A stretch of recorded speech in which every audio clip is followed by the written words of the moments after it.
песен искам да ви запозная на моята музика, началото и края. Още от отдавна, когато бях малък, в очите на хората бях жалък. Сочиха ме с пръст, безвъзмездно ме оплюха и казах си, мястото ми не е тука, но не могах да избягам, нямах пукната стотинка. Щастието за мен беше само на снимка, какви неща не чух за мен да се говори. През сълзи надявах се дано не се повтори.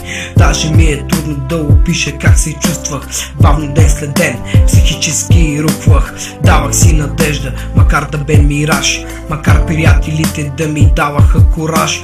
Бесилието тогава изцяло ме погълна. Само самотата за мене бе безмълна. С ръчицето ми студено все пак си топтеше. Само то си знае какво тогава беше. Обвиняван за неща без никаква представа.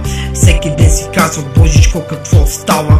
И в него изгубих вяра, той просто ме забрави. Такъв тежък момент да ме изостави. Жестоко бях поставен на кръстопът, но това не ми бе за първи път. Толкова предателства тежко преживях. С какво съм го заслужил, така и не разбрах. Хиляди въпроси, отговори не получих. Да се справям сам, жестоко се научих. Под слънцето небето просто бях излишен. Усетих как розата на кръв мирише.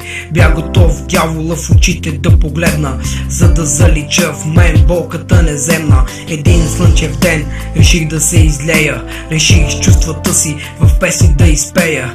Мислих, че е лесно, но уви, даже музиката болката не заличи. Но не спирах, опитах се да се издигна. Даже и не вярвах, че до тук ще стигна. Казах си, това е моето спасение. Чувства как настъпва моето избавление. Чрез музиката хората ме опознаха. И що за човек съм, те разбраха. И сега ме гледат с другите очи. Кой е очаква момчето да се извиси? Отличавам се с това, чувствата да изразявам.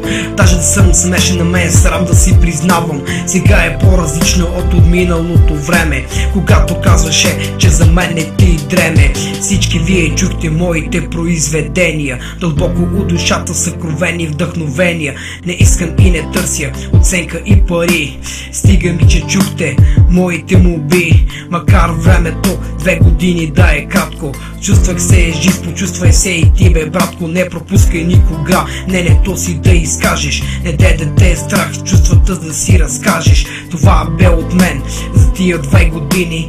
Всичките моменти са незабравими. Провокирахте, карахте да се усмихнеш. Насълзявахте, карахте да се замислиш. Финални думи пиша, страницата ще затворя и занапред нова ще отворя. Ръката ми трепери, но това е края. Беше ми приятно с теб да се запозная.